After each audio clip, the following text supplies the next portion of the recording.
Hello বন্ধুরা, welcome back to my channel.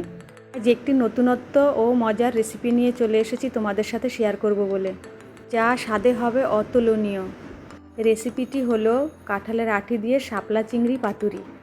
বন্ধুরা, রেসিপিটি হলো ভীষণ সুস্বাদু একটি রেসিপি। কাঁঠালের বীজ এবং শাপলা চিংড়ি গরম ভাতের সাথে অসাধারণ লাগে খেতে। তাহলে চলো ঝটপট রেসিপিটি বানিয়ে ফেলি।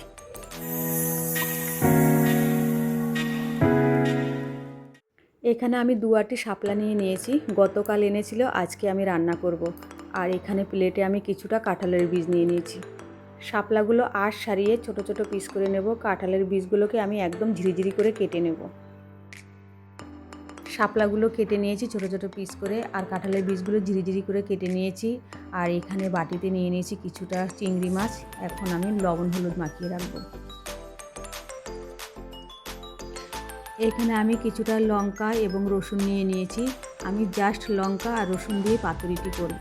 ওভেনে কড়াই বসিয়ে দিয়েছি। এখানে আমি সামান্য সর্ষের তেল দিয়ে চিংড়ি মাছগুলো ভেজে নেব। তোমরা দেখতেই পাচ্ছ বন্ধুরা, চিংড়ি মাছগুলো ভাজা হয়ে গেছে। এবার আমি একটি পাত্রে তুলে নেব। মাছগুলো তোলা হয়ে গেছে। এবার আমি কড়াইতে আর একটু সর্ষের তেল দিয়ে দেবো। দিয়ে এখানে কিছুটা আদা কুচি দিয়ে দেবো। আদাটা হালকা ভাজা হয়ে গেলে তার মধ্যে দিয়ে দেব কাঁঠালের বীজগুলো। দিয়ে এটাকে আমি ভালোভাবে নাড়িয়ে নেব। কাঁঠালের বীজগুলো আমি হালকা ভাজবো, বেশি একটা ভাজবো না। এবার আমি সামান্য পেঁয়াজ কুচি দিয়ে দেবো। এখানে আমি একটা বড় সাইজের টমেটো কুচি করে নিয়েছি, এটি এখন দিয়ে দেবো। দিয়ে আমি ভালোভাবে একটু নাড়িয়ে চিংড়ি মাছগুলো দিয়ে দেবো।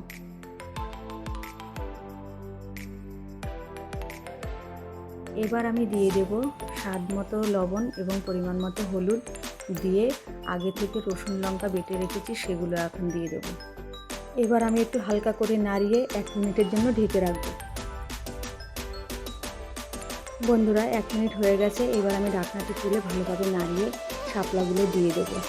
দিয়ে আমি এটাকে ভালোভাবে আবার একটুখানি নাড়িয়ে ঢেকে দেবো।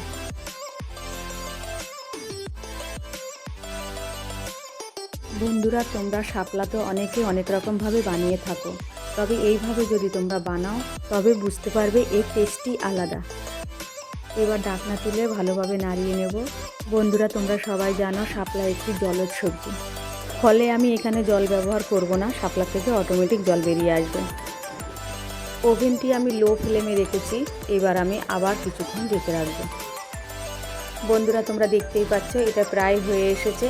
এবার এটিকে আমি ভালোভাবে কড়াইতে পাতিয়ে দেব। দিয়ে উপর দিয়ে ধনেপাতা ছড়িয়ে দেব।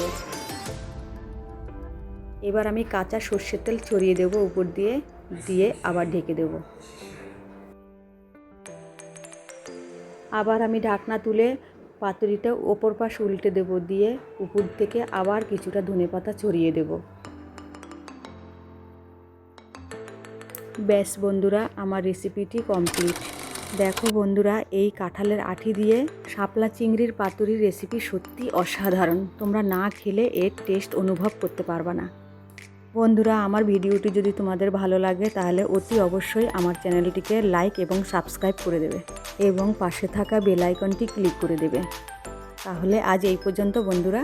আবার নতুন ভিডিও নিয়ে খুব শিগগিরই তোমাদের কাছে চলে আসব। ধন্যবাদ বন্ধুরা।